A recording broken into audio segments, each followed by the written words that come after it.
নমস্কার বন্ধুরা, আমি প্রতীক। আজ আবার নিয়ে এলাম জাতক সমগ্রের ৩৭তম এপিসোড, সুবর্ণ হংস জাতক। ভালো লাগলে চ্যানেলটি অবশ্যই সাবস্ক্রাইব করে দিও। পুরাকালে বারাণসী রাজা ব্রহ্মদত্তের রাজত্বকালে বোধিসত্ত্ব কোনো এক ব্রাহ্মণকুলে জন্মগ্রহণ করেছিলেন। সমকুলজাত এক ব্রাহ্মণ কন্যার সঙ্গে তার বিবাহ হয়েছিল। এই রমণীর গর্ভে বোধিসত্ত্বের ৩টি কন্যা জন্মে। তাদের নাম ছিল নন্দা, নন্দাবতী ও সুন্দরী নন্দা। অকালে বোধিসত্ত্বর মৃত্যু হয়। তখন তার স্ত্রী ৩টি কন্যা নিয়ে প্রতিবেশীদের ঘরে কাজকর্ম করে জীবনধারণ করতে লাগলেন। মানবদেহ ত্যাগ করে বোধিসত্ত্ব সুবর্ণ হংসরূপে জন্মগ্রহণ করলেন এবং জাতিস্মর হলেন। তার দেহটি বেশ বড় ও রমণীয় ছিল এবং তার পাখা দুটি সোনার ছিল। একদিন তিনি পূর্বজন্মের কথা স্মরণ করলেন। তখন তিনি জানতে পারলেন পূর্বজন্মে তিনি এক দরিদ্র ব্রাহ্মণ ছিলেন এবং তার ৩টি কন্যা ছিল। তারা এখন পরের ঘরে দাসীবৃত্তি করে জীবিকা নির্বাহ করছে। তখন তিনি ভাবলেন, আমার পালকগুলি পেটা সোনার মতো। আমি মাঝে মাঝে গিয়ে এক একটি সোনার পালক তাদের দিয়ে আসব এবং সেগুলি বিক্রি করে তারা সুখে জীবনযাপন করবে।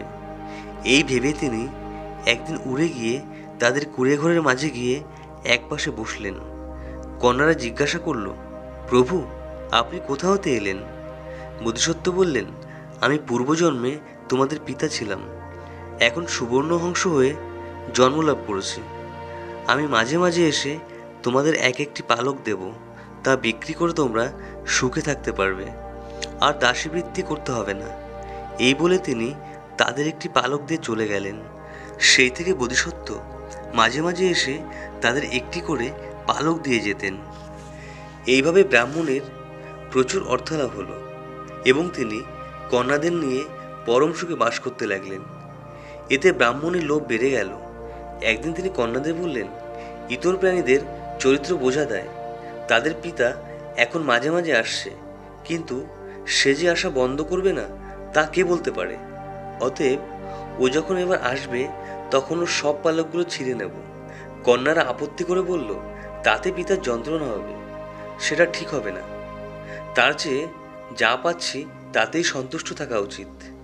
কিন্তু ব্রাহ্মণী কিছুতেই লোভ সম্বরণ করতে পারলেন না। একদিন বোধিসত্ত্ব আসতেই ব্রাহ্মণী তাকে ছলনা করে কাছে ডেকে জোর করে তার সব পালকগুলি ছিঁড়ে নিলেন।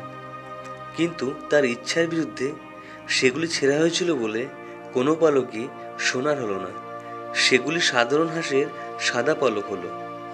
ব্রাহ্মণী তখন হায় হায় করতে করতে বোধিসত্ত্বকে ছেড়ে দিলেন, কিন্তু তিনি উঠতে পারলেন না পালকহীন অবস্থায়।